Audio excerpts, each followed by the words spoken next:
श्रीगुरुभ्यो नमः। कान्ताय कान्ताय कल्याणगुणैकधाम्ने नवद्योनाथप्रतिमप्रभाय नारायणाय अखिलकारणाय श्रीप्राणनाथाय नमस्करोमि। नारायणाय परिपूर्णगुणार्णवाय विश्वोदयस्थितिलयोन्यतिप्रदाय ज्ञानप्रदाय विबुधासुरसौख्यदुःखसत्कारणाय वितताय नमो नमस्ते। नारायणं सुरगुरुं जगदेकनाथं भक्तप्रियं सकललोक नमस्कृतं च त्रैगुण्यवर्जितमजं विभुमाध्यमीशं वन्दे भवघ्नममरासुरसिद्धवन्द्यम्। नारायणं नमस्कृत्य नरं चैव नरोत्तमं देवीं सरस्वतीं व्यासं ततो जयमुदीरयेत्। कृष्णाय वासुदेवाय हरये परमात्मने प्रणतः क्लेशनाशाय गोविन्दाय नमो नमः। ಶ್ರೀಗುರುಭ್ಯೋ ನಮಃ. ಶ್ರೀಮನ್ ಮಹಾಭಾರತ ತಾತ್ಪರ್ಯ ನಿರ್ಣಯ 2ನೇ ಅಧ್ಯಾಯದಲ್ಲಿ 151ನೇ ಶ್ಲೋಕ. ಇದು ವೇದ ಮಂತ್ರ. ಇದು ಅಂದರೆ ಬಳಿತಾ ಸೂಕ್ತದ ಉದಾಹರಣೆಯನ್ನು ಆಚಾರ್ಯರು ಮಾಡಿದ್ದಾರೆ. ಅದರ ಅರ್ಥವನ್ನು ಕೂಡ ವ್ಯಾಖ್ಯಾನದಲ್ಲಿ ತಿಳಿಸಿದ್ದಾರೆ. ಬಳಿತಾ ತದ್ವಭುಷೇ ಧಾಯಿದರ್ಶತಂ ದೇವಸ್ಯ ವರ್ಗಃ ಸಹಸಃ ಯತಃ ಜನಿ ಯದ್ ಈಂ ಉಪಹ್ವರತೆ ಸಾಧತೆ ಮತಿಃ ಋತಸ್ಯ ಧೇನ ಅನಯಂತ ಸಸ್ರುತಃ. ಹಾಗೆಂತ ನಾನು ವಾಯೋಃ ಸ್ವರೂಪನಿರ್ಣಯೇ ವಕ್ತವ್ಯೇ ಹನುಮತಃ ಸ್ವರೂಪನಿರ್ಣಯಃ ಕಥಂ ಉಪಯೋಗಿ. ಅಂದರೆ ವಾಯುದೇವರ ಸ್ಥಾನವನ್ನ ನೀವು ಹೇಳಬೇಕಾಗಿತ್ತು. ವಾಯುದೇವರೇ ಬ್ರಹ್ಮದೇವರು ಅಂತ ಆ ವಿಚಾರವನ್ನ ಹೇಳ್ತಾ ಬಂದರು. ಆದರೆ ನೀವು ಏನ್ ಮಾಡಿಬಿಟ್ರಿ, ಹನುಮ ಭೀಮ ಮಧ್ವ ಅಂತ ಅವತಾರಗಳನ್ನ ಹೇಳಕ್ ಶುರು ಮಾಡಿಬಿಟ್ರಿ. ಆದರೆ ವಾಯುವಿನ ಸ್ಥಾನದಲ್ಲಿ ಅಂದರೆ ಮುಖ್ಯ ಪ್ರಾಣದೇವರ ಮೂಲ ರೂಪದ ಸ್ಥಾನದಲ್ಲಿ ಅವತಾರ ರೂಪವನ್ನ ಹೇಳಿದ್ದು ಎಷ್ಟರ ಮಟ್ಟಿಗೆ ಸರಿ ಹಾಗೆ ಅಂತ ಒಂದು ಶಂಕೆ. ಅದಕ್ಕೆ ಹೇಳ್ತಾ ಇದ್ದಾರೆ, ವಾಯೋರೇವ ಸ್ವರೂಪಂ ಹನುಮದಾದ್ಯವತಾರ ತ್ರಯಂ. ವಾಯುದೇವರ ಸ್ವರೂಪ ಬೇರೆ ಇಲ್ಲ, ಹನುಮ ಭೀಮ ಮಧ್ವ ಅಂತ ಅವತಾರದ ಸ್ವರೂಪ ಬೇರೆ ಇಲ್ಲ. ಅಂದ್ರೆ ಆ ಸ್ವರೂಪದಲ್ಲಿ ಕಿಂಚಿತ್ ವ್ಯತ್ಯಾಸ ಇಲ್ಲ ಅಂತ ಅರ್ಥ. ಮೂಲ ರೂಪದಲ್ಲಿ ಎಷ್ಟು ಜ್ಞಾನ ಬಲಾದಿಗಳು ಇದೆಯೋ ಅವತಾರದಲ್ಲೂ ಅಷ್ಟೇ ಜ್ಞಾನ ಬಲಾದಿಗಳು ಇದೆ ಅಂತ ಅವರ ಸ್ವರೂಪವನ್ನ ನಿರ್ಣಯ ಮಾಡುವುದಕ್ಕಾಗಿ ಈ ವೇದವಾಕ್ಯಗಳನ್ನ ಉದಾಹರಿಸ್ತಾ ಇದ್ದಾರೆ ಶ್ರೀಮದ್ ಆಚಾರ್ಯರು. ಸಹಸಾ ವಾಯೋಹೋ ದೇವಸ್ಯ ಯದ್ರೂಪಂ. ವಾಯುದೇವರ ಯಾವ ಈ 3 ರೂಪ ಇದೆ ಅದು ತತ್ ಬಟ್ ಅಂದ್ರೆ ಬಲಸ್ವರೂಪವೇ ಆಗಿದೆ. ದರ್ಶತಂ ದರ್ಶೇನ ಜ್ಞಾನೇನ ತತಂ, ಮತ್ತು ಜ್ಞಾನದಿಂದಲೂ ವ್ಯಾಪ್ತವಾಗಿದೆ ಹಾಗೆಂತ.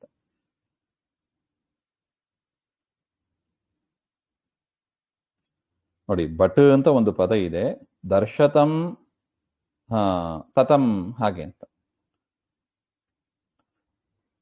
ಅದರ ಅರ್ಥ ವಾಯುದೇವರ ಮೂಲ ರೂಪ ಹೇಗಿದೆಯೋ ಹೇಗಿದೆ ಹಾಗೆಂದ್ರೆ ಅದು ಬಲಜ್ಞಾನದ ವ್ಯಾಪ್ತಿ, ಬಲಜ್ಞಾನದಿಂದ ತುಂಬಿದೆ ಅಂತ ಅರ್ಥ. ಇತ್ತಂ ಇತ್ಥಾ ಅಂತ ಇದೆ. ಅದೇ ರೀತಿಯಾಗಿ ವಕ್ಷ್ಯಮಾನ ಪ್ರಕಾರೇಣ ವಪುಷೇ ಮರ್ತ್ಯಾದ್ಯವತಾರಾಯ ಅದಧಾಯಿ ಶ್ರೀ ವಿಷ್ಣುವರಾಜ್ಞೆಯ. ಆ ವಾಯುದೇವರೇ ಬಲಜ್ಞಾನ ಸ್ವರೂಪರಾದ ಆ ವಾಯುದೇವರೇ ಪರಮಾತ್ಮನ ಆಜ್ಞೆಯಿಂದ ಅವತಾರ ಮಾಡ್ತಾರೆ, ಭೂಮಿಯಲ್ಲಿ ಮನುಷ್ಯರಾಗಿ ಅವತಾರ ಮಾಡ್ತಾರೆ. ಯಥಾ ಯಸ್ಮಾತ್ ಅವತಾರತ್ರಯಾತ್ 3 ರೂಪ, ಭಾರೂಪತ್ವಾತ್ ರತಿರೂಪತ್ವಾತ್ ಜ್ಞಾನರೂಪತ್ವಾತ್ ಭರ್ಗಾಖ್ಯಂ ಪರಂ ಬ್ರಹ್ಮ ಜನಿ ಅಜನಿ ಅಭಿವ್ಯಕ್ತಂ ಅಭೂತ್.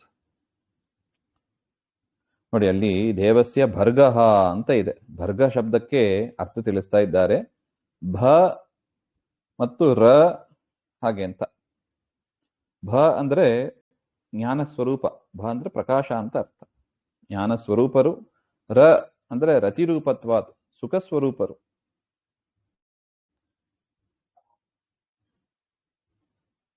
ಭಾರೂಪತ್ವಾದ್ ರತಿರೂಪತ್ವಾದ್ ಜ್ಞಾನ. ಗ ಅಂದ್ರೆ ಜ್ಞಾನರೂಪ, ಪ್ರಕಾಶರಾಗಿದ್ದಾರೆ, ಸುಖರೂಪರಾಗಿದ್ದಾರೆ, ಜ್ಞಾನರೂಪರಾಗಿದ್ದಾರೆ ಅಂತ ಭ ಋ ಗ ಹಾಗೆ ಅಂತ 3 ಆ ಪದದ ಅರ್ಥ ಅಂತ ಪರಬ್ರಹ್ಮನನ್ನ ಅಜನಿ ಅಭಿವ್ಯಕ್ತಂ ಅಭೂತ್ ಅಂದ್ರೆ ಏನರ್ಥ ಅಂದ್ರೆ, ಅಥವಾ ಯಥೋ ವಿಷ್ಣೋಃ ಸ್ವಯಂ ಅಜನಿ ತಸ್ಯ ವಿಷ್ಣೋಃ ಭರ್ಗ ಗಂತೃ ಚ ಭರ್ಗಾಖ್ಯಂ ತದ್ವಾಯೋಃ ರೂಪಂ. ಯಾವ ಪರಮಾತ್ಮನಿಂದ ಅವತಾರ ಮಾಡಿದ್ದಾರೆ, ವಾಯುದೇವರ ಅವತಾರ ಆದದ್ದು ಪರಮಾತ್ಮನಿಂದಲೇ. ಸಂಕರ್ಷಣನಿಂದ ಅನಿರುದ್ಧ, ಪ್ರದ್ಯುಮ್ನ, ಸಂಕರ್ಷಣ, ವಾಸುದೇವ ರೂಪ ಅಂತ 4 ರೂಪ ಅಲ್ಲವೇ ಪರಮಾತ್ಮನ ಚತುರ್ವ್ಯೂಹ ರೂಪ ಅಂತ. ಬ್ರಹ್ಮದೇವರು ಅವತಾರ ಮಾಡಿದ್ದು ವಾಸುದೇವ ರೂಪನಿಂದ, ಅದೇ ತರ ವಾಯುದೇವರು ಅವತಾರ ಮಾಡಿದ್ರು ಸಂಕರ್ಷಣ ರೂಪಿ ಪರಮಾತ್ಮನಿಂದ. ಹಾಗೆ ಅಂತ ಪರಮಾತ್ಮನಿಂದಲೇ ಅವತಾರ ಆಯಿತು ಅಂತ ಹೇಳ್ತಾರೆ. ಅಥವಾ ಯಾವ ಪರಮಾತ್ಮನ ಅವತಾರ ಅಂತ ಇದೆ ಅಂತಹ ಸಂದರ್ಭಗಳಲ್ಲಿ ಭರ್ಗಾಕ್ಯಂ ಜ್ಞಾನ ಬಲ ಕಾರ್ಯವನ್ನು ಮಾಡತಕ್ಕವರು ಅದು ವಾಯುವಿನ ರೂಪ ಅಂತ ಹೇಳ್ತಾ ಇದ್ದ. ಇಷ್ಟು ಹೇಳಿ ತತ್ರ ಪ್ರಥಮಾವತಾರಂ ನಿರೂಪಯತಿ ಯದೀಮಿತಿ, ಪೂರ್ವಾರ್ಧದಲ್ಲಿ ವಾಯುದೇವರ ಸ್ವರೂಪವನ್ನು ಹೇಳಿದರು. ಪರಮಾತ್ಮನ ಸೇವಕರಾಗಿ ಜ್ಞಾನ ಬಲ ಕಾರ್ಯವನ್ನು ಮಾಡತಕ್ಕವರು, ಅವರು ಸ್ವತಃ ಜ್ಞಾನ ಬಲ ರೂಪರಾಗಿ ಇದ್ದಾರೆ ಹಾಗೆ ಅಂತ ವಾಯುದೇವರ ವಿಚಾರವನ್ನು ಹೇಳಿ, ಉತ್ತರಾರ್ಧದಲ್ಲಿ ಯದೀಮುಪಹ್ವರತೆ ಅಂತ ಇದಲ್ಲ, ಅದರಲ್ಲಿ ಯದೇವ ವಾಯು ಅವತಾರ ರೂಪಂ ಋತಸ್ಯ ಶಶ್ವದ ಏಕಪ್ರಕಾರಸ್ಯ, ವಾಯುದೇವರ ಅವತಾರ ರೂಪ ಏನಿದೆ ಅದು ಏಕಪ್ರಕಾರವಾಗಿ ರಾಮಸ್ಯ ಉಪಸಮೀಪೆ, ಏಕಪ್ರಕಾರವಾಗಿ ಇರತಕ್ಕ ರಾಮನ ಸಮೀಪದಲ್ಲಿ ಕಾರ್ಯವನ್ನ ಮಾಡಿದವರು ಅಂತ ಹೇಳ್ತಾರೆ. ಶಶ್ವದ ಏಕಪ್ರಕಾರ ಅಂದ್ರೆ ಋತಸ್ಯ ಅಂತ ಇದೆ, ಮತ್ತೆ ಋತಸ್ಯ ದೇನ ಅಂತ. ಋತಸ್ಯ ಅಂದ್ರೆ ಅಲ್ಲಿ ರಾಮ ಅಂತ ಅರ್ಥ. ಶಶ್ವದ ಏಕಪ್ರಕಾರವಾಗಿ ಇರೋದು ಎಂಬ ಅರ್ಥ. ಶಶ್ವದ ಏಕಪ್ರಕಾರವಾಗಿ ಇರುವುದಂದ್ರೆ ಯಾರು? ರಾಮ ಅಂತ ಅರ್ಥ. ಅಲ್ಲಿ ರಾಮ ಶಬ್ದ ಡೈರೆಕ್ಟ್ ಇಲ್ಲ ಅಲ್ಲಿ. ಋತಸ್ಯ ಎಂಬ ಅದಕ್ಕೆ ಏಕಪ್ರಕಾರವಾಗಿ ಇರತಕ್ಕ ರಾಮನ ಉಪ ಅಂದ್ರೆ ಸಮೀಪದಲ್ಲಿ, ಹೊರತೆ, ಹೊರತೆ ಅಂದ್ರೆ ಕ್ರೀಡತೆ, ಸಾಧತೆ ಚ ತತ್ಕಾರ್ಯಂ, ಪರಮಾತ್ಮನ ಜೊತೆಗೆ ಇರ್ತಾರೆ, ಪರಮಾತ್ಮನ ಕಾರ್ಯವನ್ನೆಲ್ಲ ಸಾಧನೆ ಮಾಡ್ತಾರೆ ಹಾಗೆ ಅಂತ. ಋತಸ್ಯ ಜ್ಞಾನರೂಪಸ್ಯ ಪುಷ್ಟತ್ವಾದಿ ಗುಣಯೋಗೇನ ಧೇನಾ ಶಬ್ದೋದಿತ ವಾಚಃ ಸಸೃತಃ ಸಾಮೃತ ಸ್ರಾವಾಹ ಸೀತಾಂ ಪ್ರಯತ್ನಸ್ಯ ಸೀತಾಯಾಹ ವಾಚಶ್ಚ ರಾಮಂ ಪ್ರತಿ ಅನಯಂತ. ಆ ಹನುಮಂತ ದೇವರು ಪ್ರಧಾನ ಸೇವೆ ಅಂದ್ರೆ ಹನುಮಂತನ ಅವತಾರದಲ್ಲಿ ಸೀತಾ ಸಂದೇಶವನ್ನ, ರಾಮನ ಸಂದೇಶವನ್ನ ಸೀತೆಗೆ ಕೊಟ್ಟದ್ದು, ಸೀತೆಯ ಸಂದೇಶವನ್ನ ರಾಮನ ಹತ್ರ ಬಂದು ಹೇಳಿದ್ದು ಹಾಗೆ ಅಂತ. ಧೇನಾ ಅನಯಂತ ಸಸ್ರುತಃ ಹಾಗೆ. ತಥಾಚ ಸತ್ತತ್ವ ವಚನಂ ಹನುಶಬ್ದೋ ಜ್ಞಾನವಾಚಿ ಹನುಮಾನ್ ಮತಿಶಬ್ದಿತಃ.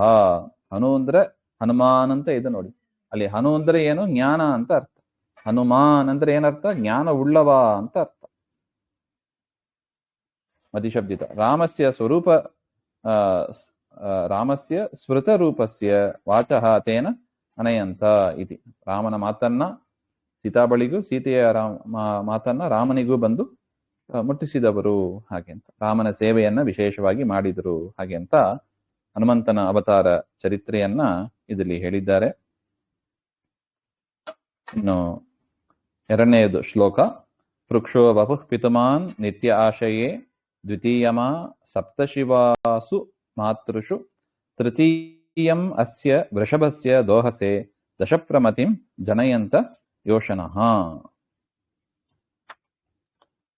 ದ್ವಿತೀಯಂ ವಪುಹು ಎರಡನೇ ಅವತಾರ, ಎರಡನೇ ಶರೀರ ಅಂದ್ರೆ ಯಾವುದು? ವಾಯುದೇವರದು ಭೀಮಾವತಾರ. ಭೀಮಾವತಾರವನ್ನ ನಿರೂಪಣೆ ಮಾಡ್ತಾ ಇದ್ದಾರೆ. ಸಂಯಂ ಅವತಾರಭೂತಂ ಶತ್ರುಭೂತ ಪೃತನಾ ಕ್ಷಯಕಾರಿತ್ವಾತ್. ಶತ್ರುಗಳಾದ ಪೃತನ ನೋಡು, ಪೃಕ್ಷೋ ಬಪು ಪಿತುಮಾನ್ ನಿತ್ಯ ಆಶಯೇ ಅಂತ ಇದು ನೋಡಿ. ಪೃಕ್ಷ ಅಂದ್ರೆ ಶತ್ರುಗಳನ್ನ ನಾಶ ಮಾಡಿದವರು ಅಂತ ಅರ್ಥ, ಶತ್ರು ಸೈನ್ಯವನ್ನ ನಾಶ ಮಾಡಿದವರು.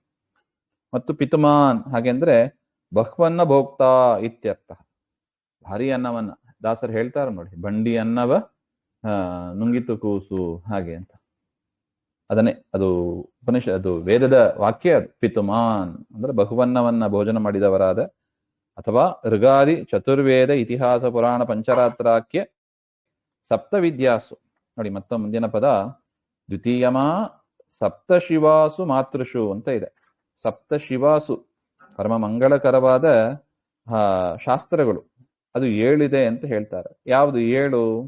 ವ್ಯಾಖ್ಯಾನಕಾರರು ತಿಳಿಸ್ತಾ ಇದ್ದಾರೆ. ಋಗಾದಿ ಚತುರ್ವೇದ, ಋಗ್ವೇದ, ಯಜುರ್ವೇದ, ಸಾಮವೇದ, ಅಥರ್ವಣ ವೇದ, ಮತ್ತು ಇತಿಹಾಸ ಪುರಾಣ ಪಂಚರಾತ್ರ ಅಂತ 7. ಈ 7 ಶಾಸ್ತ್ರದಲ್ಲೂ ಕೂಡ ಪ್ರವೀಣರಾಗಿ ಇರುವವರು ಶ್ರೀ ವಿಷ್ಣು ಕೃತತ್ವಾದ್ಯರ್ಥಾನ್ ಮಾಪಯಂತಿ ಅಭಿವ್ಯಂಜಯಂತಿ.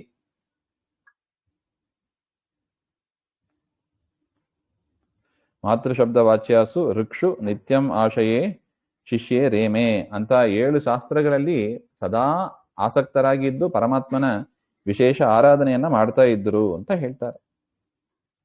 ಸಪ್ತಃ ಚ ತಾಹ ಶಿವಾಶ್ಚ ಸಪ್ತ ಶಿವಾಹ ಹಾಗೆಂತ ಅನೇನ ಅದರಿಂದ ಏನಾಯ್ತು, ಭೀಮ ನಾಮ ಸೂಚಿತಂ ಭವತಿ.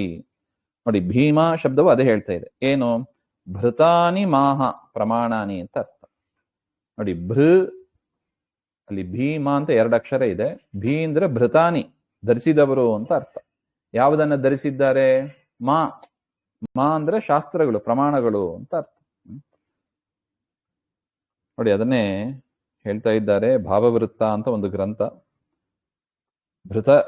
ಭೃತಮೋ ಭೀಮ ಇತ್ಯುಕ್ತೋ ವಚೋ ಮಾತರ ಸ್ಮೃತಾಃ ಋಗಾದ್ಯಾಃ ಇತಿಹಾಸಂ ಚ ಪುರಾಣಂ ಪಂಚರಾತ್ರಕಂ ಪ್ರೋಕ್ತಾಃ ಸಪ್ತಶಿವಾಸ್ತತ್ರ ಶಯೋ ಭೀಮಸ್ತತ ಸ್ಮೃತಃ. ಭೀಮ ಎನ್ನುವ ಶಬ್ದದ ಅದೇ ಅರ್ಥ. ಭೀ ಅಂದ್ರೆ ಭೃತಾನಿ, ಧರಿಸಿದವರು. ಯಾವುದನ್ನ? ಮಾಹ, ಋಗಾದಿ ಪ್ರಮಾಣಗಳನ್ನ ಚೆನ್ನಾಗಿ ಧರಿಸಿ ಅದರಲ್ಲೇ ಆಸಕ್ತರಾಗಿ ಅದರ ಶಾಸ್ತ್ರೋಕ್ತ ಕ್ರಿಯೆಗಳನ್ನ ಮಾಡ್ತಾ ಇದ್ದವರು. ಒಂದು ವಿಚಾರ, ಮತ್ತೊಂದು ಆಚಾರ ಅಂತ.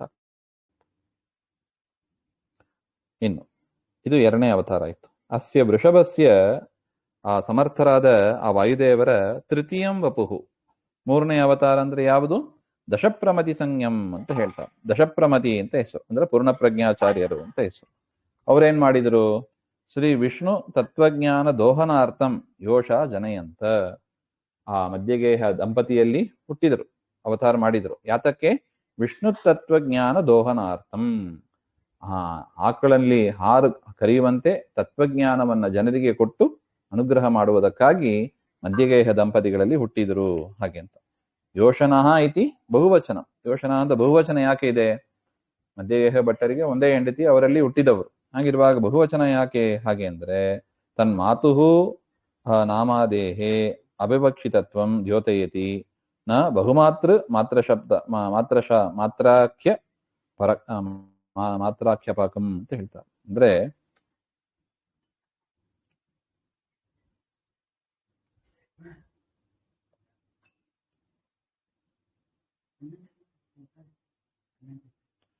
ಆಧಾರದಿಂದ ಬಹುವಚನ ಅಂತ ಹೇಳಿದ್ದಾರೆ ಹೊರತು ಅನೇಕ ಮಾತೃ ಅಂತ ಅಲ್ಲಿ ತಗೋಬಾರದು ಅಂತ.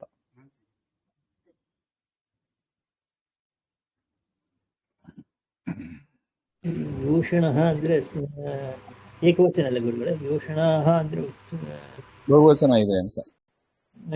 ಇದೆ, ಯೋಷಣಃ ಇದೆ ಇರೋದ್ರೆ ಏಕವಚನ ಅಂತ. ಮಧ್ಯಗೇಹ ಭಟ್ಟರ ಮಡದಿಯಲ್ಲಿ ಅಂತ ಅರ್ಥ ಬರ್ತದೆ ಅಂತ.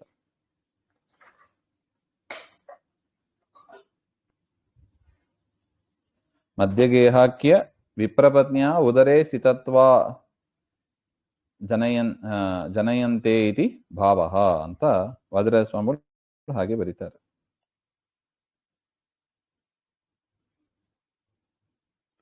ಅಸ್ಯ ವೃಷಭಸ್ಯ ವಾಯೋಃ ತೃತೀಯಂ ವಪುಃ ಇತಿ ಅನವರ್ತತೆ ತೃತೀಯಂ ರೂಪಂ ತತ್ಕಿಂ ನಾಮಕಂ ಇತ್ಯತಃ ಉಕ್ತಂ ದಶಪ್ರಮತಿಂ ಅಂದ್ರೆ ಪೂರ್ಣಪ್ರಜ್ಞ ನಾಮಕಂ. ತನ್ನಾಮಕಂ ರೂಪಂ ದೋಹಸೆ ವಿಷ್ಣುವಾಕ್ಯ ತತ್ವಜ್ಞಾನ ದೋಹನಾರ್ಥಂ ಯೋಷನಃ ಅಂದ್ರೆ ಸ್ತ್ರೀಯಃ ಅಂತ ಬರೀತಾರೆ ನೋಡಿ. ಯೋಷನಃ ಸ್ತ್ರೀಯಃ. ಗುರುತ್ವಾತ್ ಬಹುವಚನಂ. ತಾಯಿಯಾದವರು ಕೂಡ ಅವರಿಗೆ ಗುರು ಅಂತ ಕರೀತಾರೆ. ಗುರುಸ್ಥಾನ ಅವರು.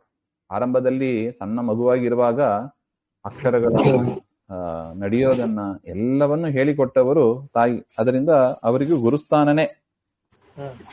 ಅದರಿಂದ ಬಹುವಚನ ಅಂತ ಹೇಳ್ತಾ ಇದ್ದಾರೆ. ಬಹುವಚನ ಜನಯಂತ ಅಂತ ಆ ಸ್ತ್ರೀಯರು ಅಂದ್ರೆ ಮಧ್ಯಗೇಹ ಭಟ್ಟರ ಮಡದಿ, ಅವರು ಆಚಾರ್ಯರನ್ನ, ಪೂರ್ಣಪ್ರಜ್ಞಾಚಾರ್ಯರನ್ನ ಅವತಾರ ಆಗುವಂತೆ ಮಾಡಿ, ಅವ್ರ ಮುಖಾಂತರ ಆಚಾರ್ಯರು ಅವತಾರ ಮಾಡಿದ್ರು ಅಂತ ಒಟ್ಟ ಅಭಿಪ್ರಾಯ.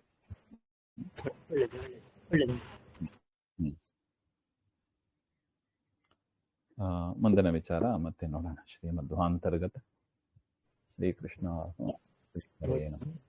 ಮೊದಲನೇ ಶ್ಲೋಕದಾಗೆ ಭಾರ್ಗ ಅಂತ ಬಂತಲ್ಲ ಗುರುಗಳೇ?